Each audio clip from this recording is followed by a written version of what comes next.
फटाफट अंदाज में खबरें।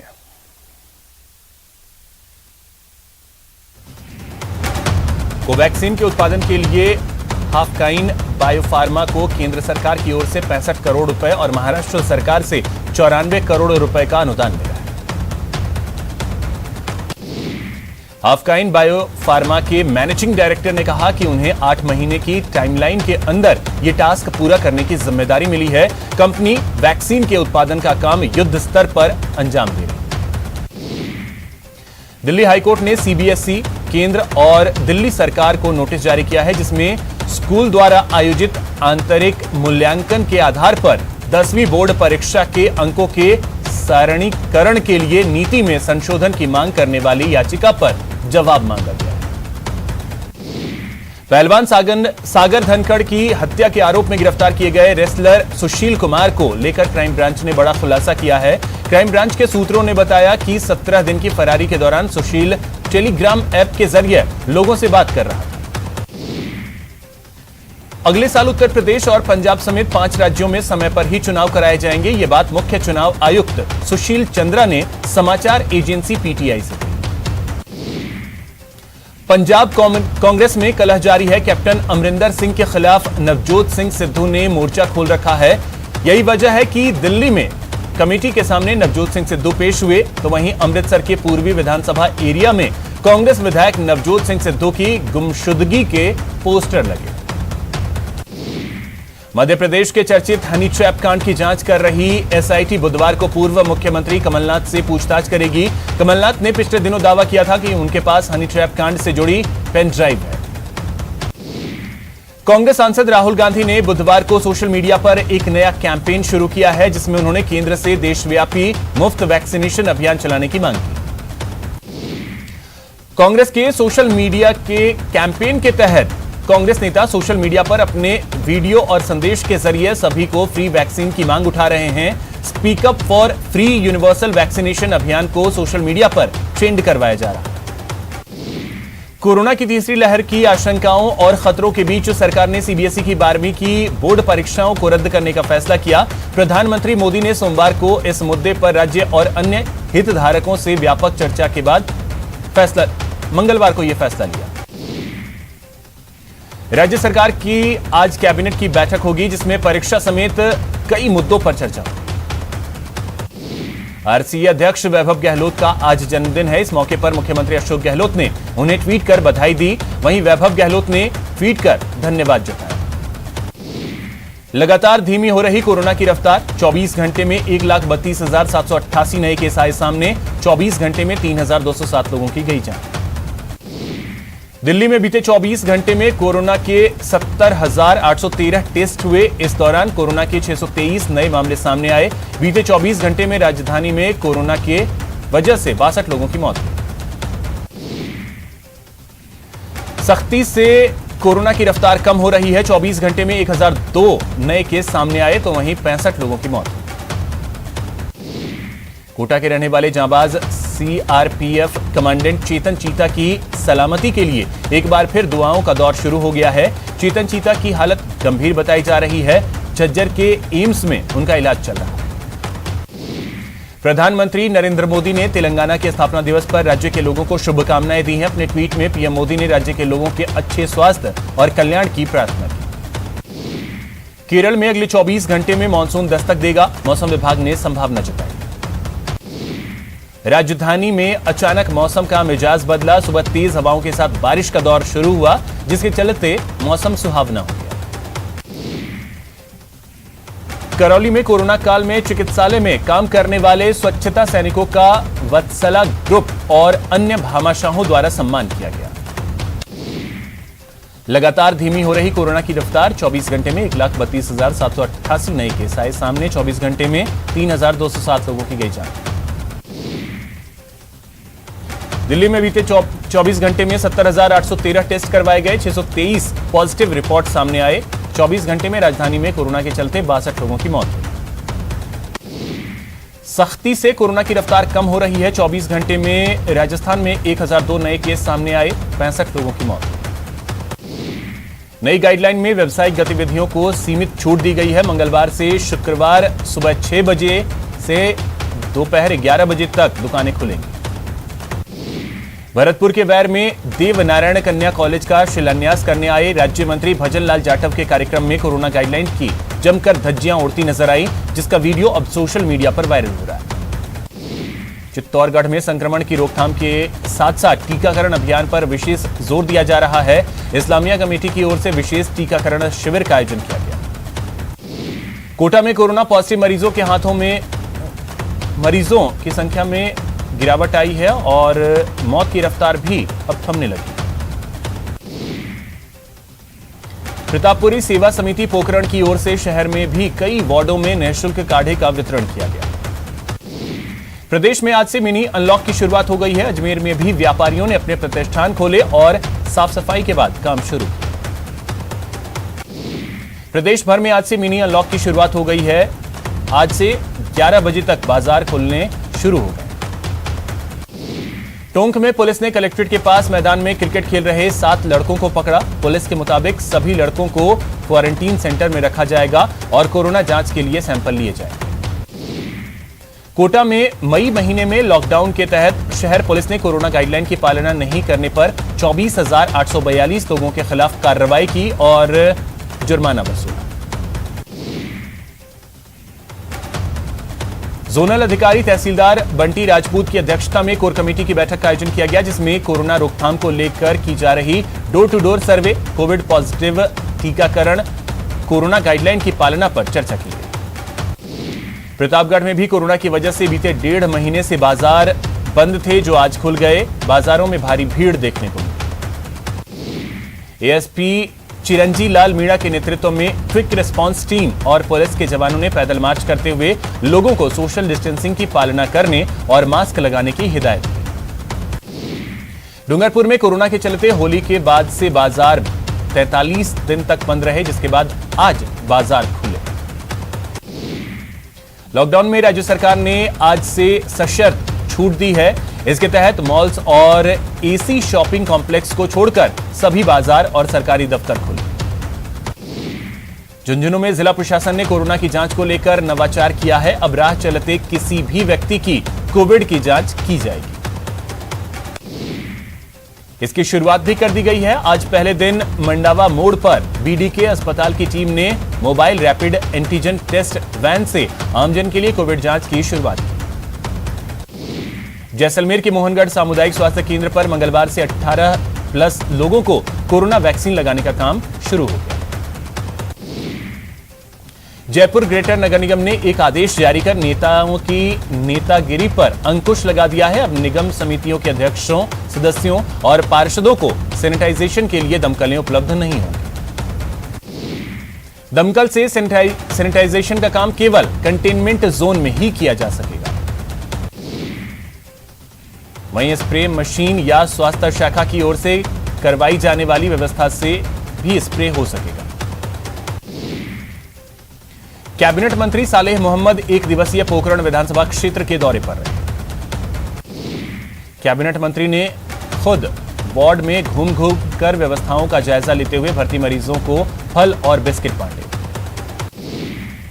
मंत्री सालेह मोहम्मद ने भड़ियाणा सीएचसी पहुंचकर 18 से 44 वर्ष के आयु वर्ग के लोगों के लिए वैक्सीनेशन सेंटर का शुभारंभ किया। बीजेपी के सेवा ही संगठन अभियान के तहत ग्रेटर नगर निगम के वार्ड नंबर 48 की पार्षद कुमकुम ने जरूरतमंद परिवारों को राशन वितरित किए। राजसमंद में कांग्रेस अध्यक्ष सोनिया गांधी के आह्वान पर विधायक सुदर्शन रावत ने आज विधायक मद से 3 critical care ambulance Bhim, Deogarh और छापली के सामुदायिक स्वास्थ्य केंद्र को सौंपे। विधायक ने एम्बुलेंस का विधिवत पूजा अर्चना कर उद्घाटन किया और उसे हॉस्पिटल प्रशासन को सौंपा। श्रीगंगानगर के राजियासर थाना क्षेत्र में एक तेज रफ्तार पिकअप बेकाबू होकर सड़क किनारे खड़े पेड़ से जा टकराई, जिसमें पिकअप चालक ने मौके पर ही दम तोड़ दिया। मिनी अनलॉक के पहले दिन कोटा के बाजारों में भारी भीड़ देखने को मिली।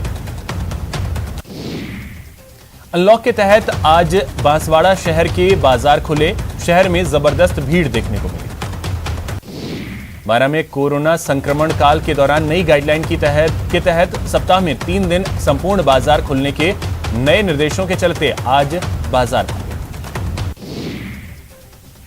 कोरोना रिकवर्ड मरीजों में पोस्ट कोविड समस्याओं को ध्यान में रखते हुए राज्य सरकार ने जिला स्तर पर पोस्ट कोविड-19 के लिए व्यवस्था शुरू कर दी। बीकानेर में आज आरसी अध्यक्ष वैभव गहलोत के जन्मदिन पर राजीव यूथ क्लब ने राजकीय सैटेलाइट अस्पताल गंगा शहर में 2 ऑक्सीजन कंसंट्रेटर मशीन भेंट की। डूंगरपुर जिले में डूंगरपुर ब्लॉक कांग्रेस कमेटी की ओर से आज पीसीसी के महासचिव और आरसीए के अध्यक्ष वैभव गहलोत का जन्मदिन मनाया। केंद्र की भाजपा सरकार के 7 वर्ष पूरे होने पर चित्तौड़गढ़ प्रतापगढ़ सांसद सीपी जोशी ने आज प्रतापगढ़ में पत्रकार वार्ता का आयोजन किया और केंद्र की योजनाओं की जानकारी दी। राज्यसभा सांसद डॉक्टर किरोड़ी लाल मीणा ने आज सवाई माधोपुर सुरवाल कस्बे स्थित गोलीकांड के शिकार हुए मृतक महेंद्र मीणा के परिजनों से वार्ता की और शोक संतप्त परिवार को ढांढस बंधाया। अजमेर नगर निगम द्वारा मानसून के साथ ही शहर के प्रमुख नालों की सफाई का काम भी शुरू कर दिया गया है। आज अजमेर उत्तर से भाजपा विधायक वासुदेव देवनानी ने नगर निगम द्वारा की जा रही नालों की सफाई के कार्य का निरीक्षण किया। अखिल राजस्थान राज्य कर्मचारी संयुक्त महासंघ ने कोरोना संक्रमित राज्य कर्मचारियों की मृत्यु पर 50 लाख रुपए की सहायता राशि देने की राज्य सरकार से मांग की। डूंगरपुर जिले में श्री मुनि सुब्रत नाथ दिगंबर जैन युवा परिषद ने अनूप मंडल के द्वारा जैन धर्म के विरुद्ध किए जा रहे दुष्प्रचार के विरोध में मंडल पर प्रतिबंध लगाने की मांग को लेकर कलेक्ट्रेट के बाहर प्रदर्शन किया। जयपुर शहर के विभिन्न वार्डों में पेयजल आपूर्ति व्यवस्था गड़बड़ा गई है। पेयजल समस्या से त्रस्त जनप्रतिनिधियों ने जलदाय विभाग कार्यालय पहुंचकर विरोध जताया। कोरोना महामारी के दौर में मजबूर और बेबस लोगों से चिकित्सा जांच के नाम पर राजसमंद जिले में अवैध वसूली लगातार जारी है। राजसमंद विधायक दीप्ति माहेश्वरी ने ऐसा ही एक मामला पकड़ा और लैब द्वारा वसूले गए पैसे फिर से मरीज को दिलवाए। एसीबी स्पेशल यूनिट कोटा ने 8,000 रुपए रिश्वत लेने के मामले में कानूनगो योगेंद्र सिंह चौहान व चतुर्थ श्रेणी कर्मचारी बाबूलाल के विरुद्ध आरोप पत्र दाखिल किया। अजमेर के दरगाह थाना इलाके में नाबालिग के साथ दुष्कर्म का प्रयास और वीडियो बनाकर ब्लैकमेल करने का मामला सामने आया। पीड़िता के परिजन ने ईमेल के जरिए शिकायत दी है, जिसके बाद पुलिस आरोपी के खिलाफ पॉक्सो एक्ट में मामला दर्ज कर जांच में जुट गई। चित्तौड़गढ़ जिला मुख्यालय के नरपत की खेड़ी के समीप प्रदेश सरकार की रोक होने और महामारी एक्ट लागू होने के बावजूद नियम विरुद्ध गुजरात के अहमदाबाद जा रही एक निजी ट्रैवल बस के मामले में पुलिस ने कार्रवाई करते हुए बस को जब्त कर लिया। झालावाड़ जिले की डग पुलिस ने अवैध शराब के खिलाफ कार्रवाई करते हुए नाकाबंदी के दौरान पिकअप गाड़ी से 50 पेटी अवैध देसी शराब जब्त की। चूरू में अवैध हथियारों के खिलाफ चलाए जा रहे अभियान के तहत रतन नगर पुलिस ने कार्रवाई करते हुए अवैध हथियार के साथ गांव पीथीसर के एक व्यक्ति को गिरफ्तार किया। जयपुर में सांभर थाना क्षेत्र में आकाशीय बिजली गिरने से खेत में काम कर रहे एक व्यक्ति गंभीर रूप से झुलस गया। हादसे की जानकारी मिलते ही आसपास के लोग व्यक्ति को सांभर लेक सामुदायिक स्वास्थ्य केंद्र लेकर पहुंचे, जहां चिकित्सकों ने उसे मृत घोषित कर दिया। झुंझुनू में सदर थाना पुलिस ने गैंगरेप के आरोपी को गिरफ्तार किया है। गिरफ्तार आरोपी के खिलाफ 2018 में एक महिला ने गैंगरेप का मामला दर्ज करवाया था। भरतपुर की खो थाना पुलिस ने गौवंश से भरे एक ट्रक को जब्त कर 7 गाय, 3 सांड और 2 बछिया को मुक्त करवाया। कोटा के कोटरे इलाके में बड़े भाई ने अपने ही छोटे भाई पर चाकू से हमला कर दिया। जानकारी के मुताबिक नशा करने से टोकने पर छोटे भाई ने जब बड़े भाई को टोका तो गुस्से में बड़े भाई ने उस पर चाकू से वार कर दिया। कोटा में एक दुकान में चोर इतने शातिराना तरीके से चोरी को अंजाम देकर रफूचक्कर हो गए कि उन्हें पकड़ने के लिए पुलिस को जमकर पसीना बहाना पड़ रहा है। अजमेर के किशनगढ़ में इलेक्ट्रॉनिक और फर्नीचर की दुकान में चोरी का मामला सामने आया है, जहां पर चोरों ने दुकान के पीछे वाली दीवार में रास्ता बनाकर दुकान में रखा कीमती इलेक्ट्रॉनिक्स का सामान चुरा लिया। सिरोही एसपी पर कांस्टेबल और व्यवसायी ने गंभीर आरोप लगाए हैं। निलंबित सिपाही देवेंद्र कुमार के मुताबिक जब वह आबू रोड में तैनात था, उस दौरान उसने शराब तस्कर के खिलाफ कार्रवाई की थी, जिससे एसपी खफा हो गए। वारा की कवई थाना पुलिस ने शादी का झांसा देकर ठगी करने वाले गिरोह का पर्दाफाश किया है। पाली में एक बोलेरो लेकर जा रहे एक व्यक्ति का रास्ता रोककर 4-5 लोगों ने मारपीट की। इस घटना में बोलेरो चालक गंभीर रूप से घायल हो गया।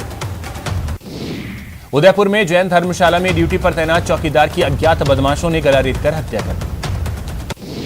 जालोर के चितलवाना उपखंड क्षेत्र के दत्तात्रेय आश्रम में कोरोना के इलाज के नाम पर अंधविश्वास का खेल सामने आया। सवाई माधोपुर में बेटे ने लाठियों से पीट कर मां की हत्या कर दी। उसने पत्नी पर भी हमला किया। कोटा में एक सनकी पति ने हैवानियत की हद पार करते हुए अपनी पत्नी की कुल्हाड़ी से वार कर हत्या कर दी। करौली में जमीन विवाद को लेकर दो पक्षों के बीच झगड़ा हो गया, जिसमें दोनों ओर से की गई फायरिंग में 4 लोग गंभीर रूप से घायल हो गए। जेल में वसूली को लेकर सुर्खियों में रहने वाला टोंक जेल प्रशासन एक बार फिर सवालों के घेरे में। एक साथ इतनी बड़ी संख्या में कैदियों को देखकर अस्पताल प्रबंधन के हाथ पांव फूल गए। इसके बाद जानकारी मिलने पर सीओ चंद्र सिंह रावत पुलिस जाब्ते के साथ अस्पताल पहुंचे और कोविड प्रोटोकॉल के मुताबिक कैदियों का इलाज करवाया। भरतपुर के कामा के अगरावली गांव में बीती रात 3 बच्चे कुएं में गिर गए। बताया जाता है कि शादी समारोह में लोग डीजे की धुन पर नाच रहे थे, लेकिन अचानक सायरन बजने से अफरा तफरी मच गई। इस दौरान 3 बच्चे कुएं में गिर गए। दौसा के नेशनल हाईवे 21 पर एक कार ने बाइक सवार को टक्कर मार दी, जिसके बाद कार आगे चल रहे ट्रैक्टर में जाकर घुस गई। इस हादसे में बाइक सवार और कार चालक गंभीर रूप से घायल हो गए। बिजली की दरें कम करने और कोरोना काल में बिजली के बिल माफ करने की मांग को लेकर भाजयुमों ने सरकार के खिलाफ उपवास कर विरोध दर्ज कराया। उदयपुर के प्रतापनगर थाना क्षेत्र में एटीएम लूट की वारदात को विफल करने वाले कर्मचारी का आज सम्मान किया गया। चूरू के गांव मोलीसर के छात्र ने फेसबुक को बताई बड़ी गलती, बदले में छात्र को फेसबुक से 1,10,000 का इनाम दिया गया। राजधानी में आज प्रतापनगर, विद्याधर नगर और जगतपुरा में सांप निकलकर घरों में घुसने की जानकारी हेल्पलाइन नंबर से मिली।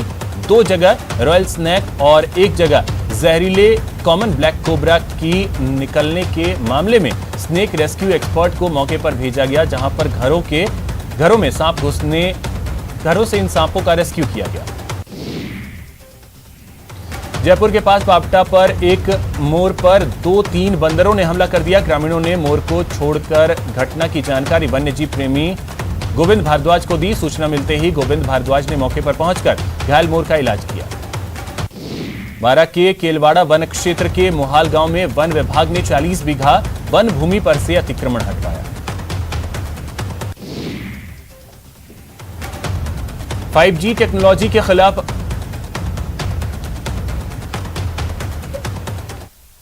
5G टेक्नोलॉजी के खिलाफ अभिनेत्री जूही चावला की याचिका पर दिल्ली हाईकोर्ट में सुनवाई हुई।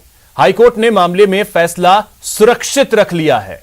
इससे पहले सुनवाई के दौरान एक मजेदार वाकया हुआ, जिसकी वजह से कोर्ट की कार्यवाही थोड़ी देर के लिए बाधित हुई। दरअसल मामले की सुनवाई वीडियो कॉन्फ्रेंसिंग के जरिए हो रही थी।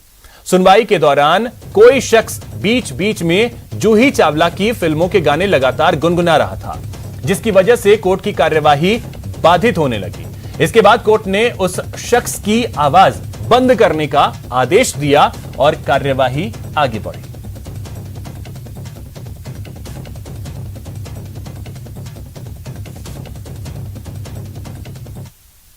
फिलहाल इतना ही। नमस्कार।